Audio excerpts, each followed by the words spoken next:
სალამი ყველას ვინც უყურებს ამ ვიდეოს. მოკლედ დღევანდელი ვიდეო იქნება მიზღვნილი მაქსიმალურად ეფექტური ცხიმისთვის და დღეს შევეხები გარკვეულად ალბათ ვეცდები რავი ჩავედე 5 იქნება ან მეტი რაღაც გარკვეული იმ საინტერესო ნივთიერებებზე რომლებიც დაგვეხმარება მაქსიმალურად ცხიმის წვაში. თავიდანვე ვიტყვი იმ disclaimers ბიჭები რომ ყოველთვის პირველ რიგში იქნება ყველაზე მთავარი მექანიზმი როგორც წინაზე ვთქვი მასის მომატების ვარიანტში კიკოს მექანიზმი, ანუ კალორის in, კალორის out, ანუ გარკვეულად თუ ჩვენ გვინდა რომ მაქსიმალურად ეფექტურად დავიკლოთ წონა, კალორიების დეფიციტის გარეშე ეგ ეფექტი ვერ მოხდება. მაგრამ აქვს როგორ ნიუანს, ყოველს ლიმიტირებული ალბათ ყოველს ძვირფასი ჩვენ რაც გვაქვს, ეგ არის ყოველთვის დრო და გარკვეულ რაღაცა დროში რაც უფრო ვართ მაქსიმალურად ეფექტურები და რაღაცა გარკვეული ნივთიერებები, რომლებიცაც არის ეხლა მოგონილი უკვე ჩვენს ფაქტიურად დროში და შეგვიძლია რომ გვისარგებლოთ და ჩვენი პროცესი გავხადოთ უფრო ეფექტური, მაგისად გამოყენება ცოტა არის უცნაური. ამიტომ ვილაპარაკებ ესე იგი მაგ გარკვეულ რაღაც ისეთ დანამატებზე, ისეთ რაღაც გარკვეულ ნივთიერებებზე, რომლებიც მაქსიმალურად მაგ ეფექტში დაგვეხმარებიან.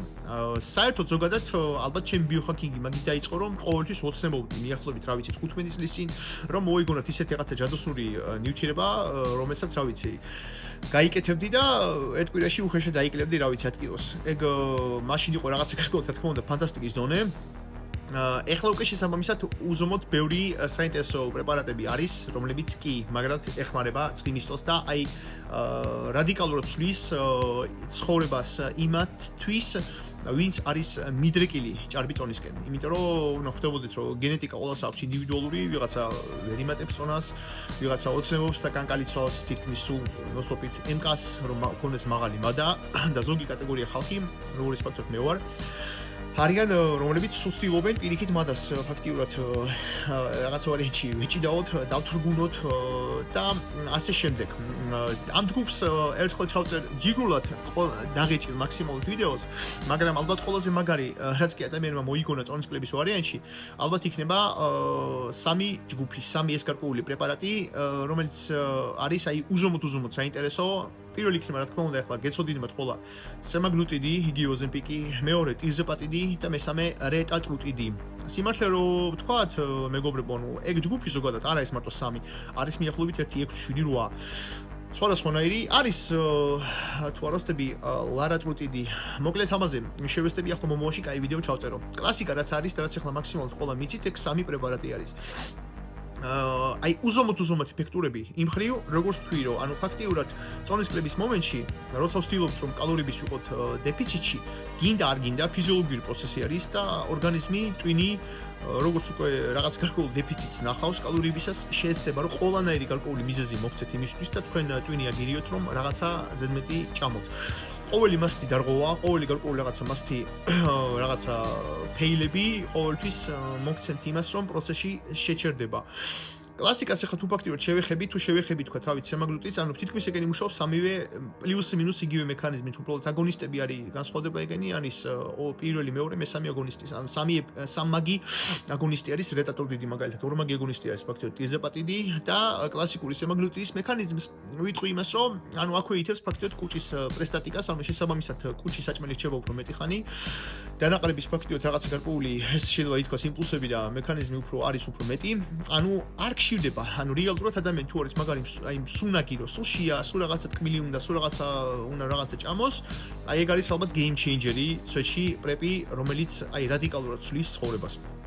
ჩემთავაზე შემიძლია თქვა, უკვე შეიძლება ითქვას, რომ უხეშად მიახლოებით წელიწადი. კი, ზივარ, ალბათ ყველაზე ეფექტურს თუ შევეხებით, რომელიც თან ეხმარება მეტაბოლიზმის ფაქტიურად გაუმჯობესებასაც და რასაც ფაქტიურად კვლევებით წლის განმავლობაში თუ არ ვცდები, ხალხი ვინც იღებდნენ რეტატრუტიდს, მე ხალხ ლაპარაკობ, ყველაზე ეფექტური ალბათ რეტატრუტიდი არის,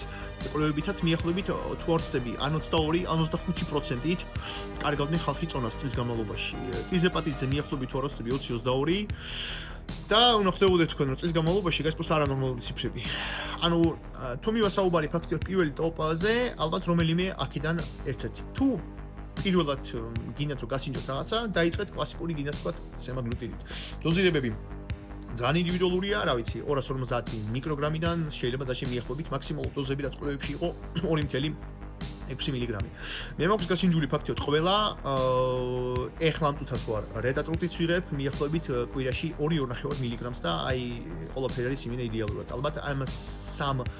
გარკვეულ პრეპს რო შევხებოდი თავიდან არ გამოვიდოდა ფაქტიურად სამართლიანი. დანარჩენს ფაქტიოდ რაც ახლა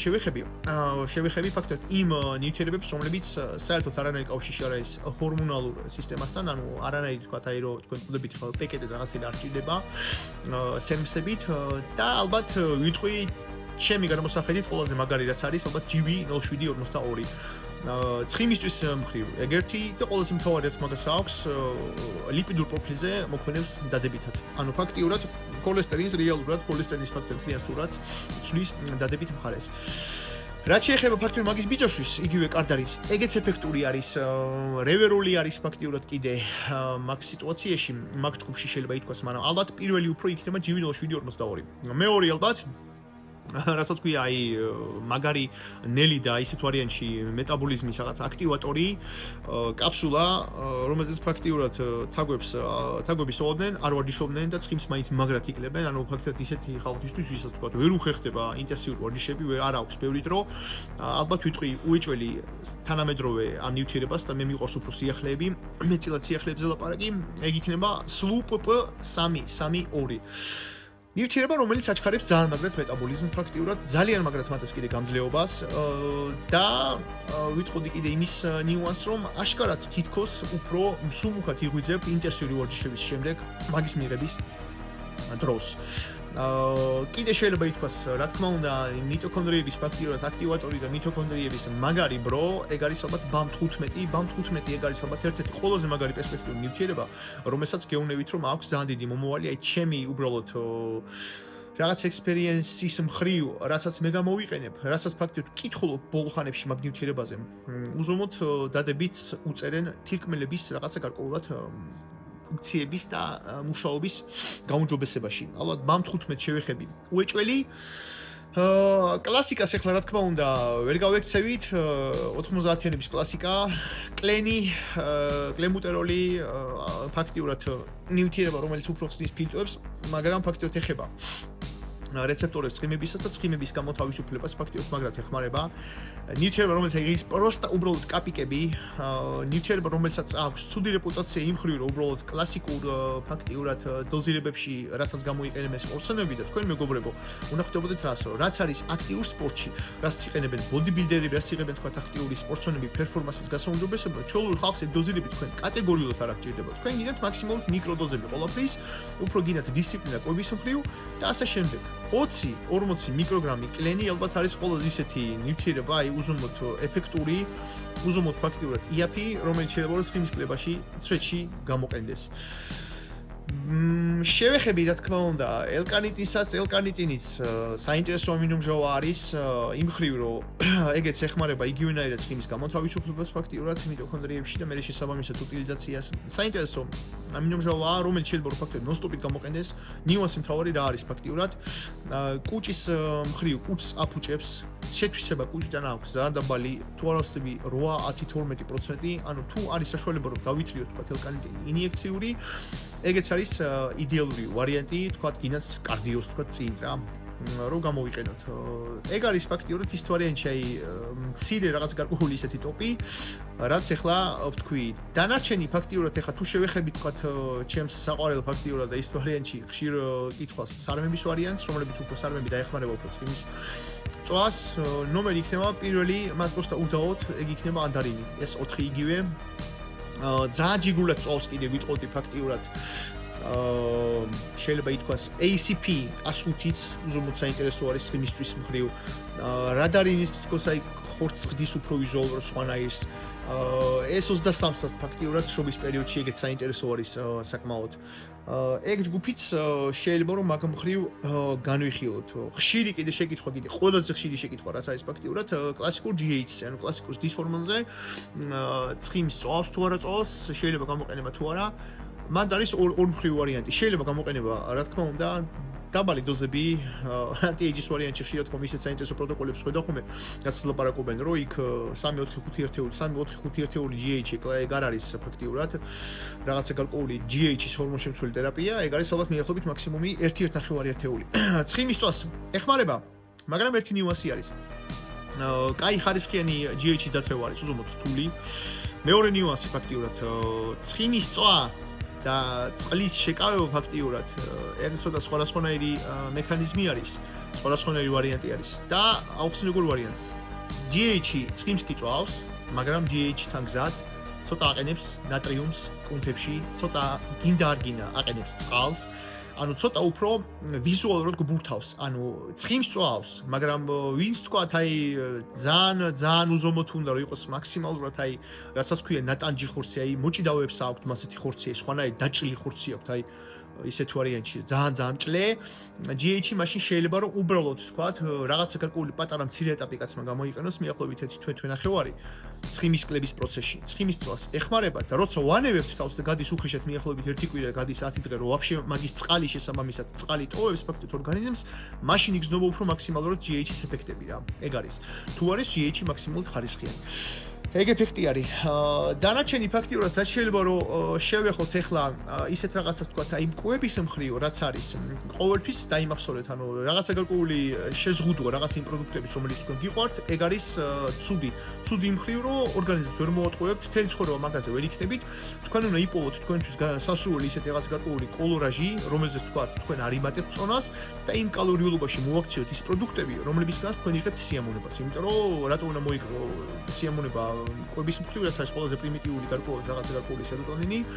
მექანიზმი კიდე ყველაზე მთავარი რაც არის ტკბილი საჭირო არის სეროტონინისთვის ფაქტობრივად რო არ იყოთ ძალიან დეპრესიული და არ იყოთ ძალიან აღზნებული ტკბილი ხანდახან უნდა ჭამოთ ჭამეთ ის პროდუქტები უბრალოდ კალორიულობა დაითვალეთ რაც შეეხება ფაქტიურად კიდე რაღაც ისეთი აი ხშირად მეუნევიან თქვა აი რამე ისეთი კაფსულა რომელიც ბადას აქვეითებს შეიძლება ითქვას მაგ სიტუაციაში არის ესეთი გარკვეული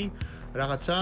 უჯედისი ფისელიუმ ჰასკ ქვია რომელიც ფაქტიურად რომ მივიღებთ სიცხეს რო ვაყოლებთ რაღაცა რაოდენობით 5-ჯერ 6-ჯერ 7-ჯერ უფრო კუჩი უფრო შესაბამისად ანუ წყალს იტენიანებს ანუ დიდდება კუჩი იკავებს ადგილს სითქოს მატას აქვეითებს ბაზარი არ არის ხშირი შეკითხვა ფაქტიურად ესე იგი ქრომიპიკოლინატზე და ბერბერინზე რომ მატას აქვეითებს თუ არა ну ეგენი შეიძლება კი რაღაცა ნახშირწყლოვანი რაღაცა გარკვეულად მეტაბოლიზმს კი აუმჯობესებენ რაღაცა გარკვეულად გლიკოზირებულ ჰემოგლობინს შეიძლება ითქვას რომ რაღაცა პროფილაქტიკის მხრივ ბაზარი არ არის კაი მაგრამ ყოველთვის პირველ რიგში იქნება მეტფორმინი მაგ ნივთიერებაში და ვიტყოდი რომ შეიძლება გამოყენდეს მაგრამ უფრო თუ ფინანსები არ არის უფრო ჯობია რომ არა ამიტომ ვიტყვი რომ რაც ჩამოვთვალე პირველი ფაქტიოდ 3 რაც არის ფაქტიოდ აი ეს მადის დაწერის ვარიანტში ერთი ინიექცია კვირაში პროსტა აი game changer-ი არის კალორიების ფაქტიოდ გამოდის რომ გარკვეულ დეფიციტში უნდა იყოთ და ის ნივთიერებები რაც მე ჩამოვთვალე უზომოდ საინტერესო არის ეგ არის ფაქტიოდ მეგობრებო დღევანდელი ვიდეოს ფაქტიოდ შინაარსი საინტერესო ფაქტიურად სიახლეები რაც კი ვთქვი სულ ყველაფერი არის მე მგონი გამორჩენით ისეთი არაფერი არ გამორჩა დანარჩენი ფაქტიოდ რაც შეიძლება რომ შევეხოთ რამე გარკვეულად ისეთ პეპტაიდებს რაც არის ახალი თაობის პეპტაიდებიც საინტერესო არის გინაც ტესამორელინი გინაც იპამორელინი გინაც თქვათ ეს CGC რაც არის 1295 დაკთან ერთად თქვათ IGF-იც უზომოდ საინტერესო წვავს ცხიმს, მაგრამ ეგ უფრო რთული პროტოკოლი არის, უფრო რთული ვარიანტია, ალბათ უფრო პირველი ჯგუფი რაც ჩამოვთვალე, ეგ განიხილეთ უფრო ცხიმის კლების ვარიანტში და მაქსიმალურად ყველაფერი მოვაქციეთ კომფორტის ზონაში. აუცილებლად უნდა აღვნიშნო, როგორი ნიუანსი კიდე მეტაბოლური ფაქტორი ჯირკვალი რაც ჩვენ გვაქვს, მამაკაცებს აი გოგოებს აქვთ ძალიან ბევრი პრობლემა, ეგ არის ფარისეული ჯირკვალი. კიდე გზად მამაკაცებს ვიტყვი ბიჭებზე რომ აკონტროლეთ თუ ტესტოსტერონი გინდა არ გინდა საჭირო არის ძალიან ბალანსი ტესტოსტერონი როგორც საერთო თავისუფალიც დეგიდროტესტოსტერონიც ეგ უნდა იყოს ბოლემენი ნორმაში მაინც თუ ზედაზღვართან არა უნდა იყოს აუცილებლად ესტრადიული და პროლაქტინი იყოს ნორმაში ანუ კალორი ჯგუფი და უნდა ვთქვა ის კიდე ყველაზე მთავარი რომ ფარისეული ჯირკვალი TSH-ი რაც არის უნდა იყოს ალბათ ვიტყოდი 1.5-ზე ქვეშ, პლუს ეგ მაშინ, როცა T4 და T3 არის ნორმაში. ანუ T3 რო ხდებოდეთ, რომ ეგ არის T3 ფაქტიურად, ეგ არის აქტიური ჰორმონი, რაც ეგ უფრო არის თქვა ზედაზღვართან ახლოს, რაც უფრო ეს მაღალი, ანუ მეტაბოლური უფრო პროცესები და მეტაბოლიზმი უფრო ბუნებრივი, ენდოგენული არის უფრო მაღალი. ამიტომ მაგის კონტროლსაც კლების პროცესში მნიშვნელობა აქვს. რატო უფრო უნდა გამახვილდეს კლების პერიოდში უფრო ანალიზები, ვიდრე მომატების პერიოდში, იმიტომ რომ კლების პერიოდში ყოლა გარკვეული რაღაცა კალორიების დეფიციტი რაც არის ჩვენი, ეგ არის ჩვენი ორგანიზმისთვის და ვინც მით უმეტეს არ გამოიყენებს ამ ეგზოგენურს, ანგინას ტესტოსტერონს ამ მსგავს რაღაცა, მაგის წარმოებულებს, ყოველთვის გარკვეული რაღაცა სტრესი ორგანიზმი დაატყობს პირველ რიგში ჰორმონალურ და ენდოკრინულ სისტემას, ანუ ყოველთვის გინდა არ გინდა რაღაც გარკვეული სტრესი არის პირველი კილერი ჩვენი ყოველთვის ყველაფერში და დამსრგუნავი ჩვენი ბუნებრივი რაღაცა სისტემების რა. ამიტომ როცა იკლებთ ყოველ თვე-თვენახევარში ერთხელ მაინც ჩააბარეთ რა თქვი ეგა და გაუწიეთ ვარაუდი კიდე ფაქტიურად კონვერსიას, ანუ T4-დან T3-ში გარდაქმნა როგორი არის, ანუ ყოველთვის თქო თვენახევარი ორ თვე ეტაპებში ჩააბარეთ ხომ ფაქტიურად TSH-ი და T4, T3 თავისუფლები. თუ ვატყობთ რომ T3 ფაქტიურად ძალიან ქვეითდება, ესე იგი გამოდის რომ ჭარბ სტრესში ხართ, არ იღებთ საკმარისი რაოდენობა ნახშირწყლებს და შესაძლებელია რომ ძალიან უფრო გრძელ პერსპექტივაში საერთოდ რეფეროლზე ქვეშ ჩაგივარდეთ T3 და შეიძლება დაჟე დაგჭირდეთ ეგზოგენური T3 რაღაც გარკვეული პატარა პერიოდის მიღება, რომ გახვიდეთ ნორმალურად კათინგის ბოლოში. ეგ არის ესეთი ვიდეო, რაც რამე საინტერესო ფაქტიურად არის, შეგვიძლიათ რომ ფაქტიურად მოვწეროთ. ყველას რა ვიცი, გისურვებთ გამოშრობას, ცოტა ცხიმს და ყველას დროებით ადიოს.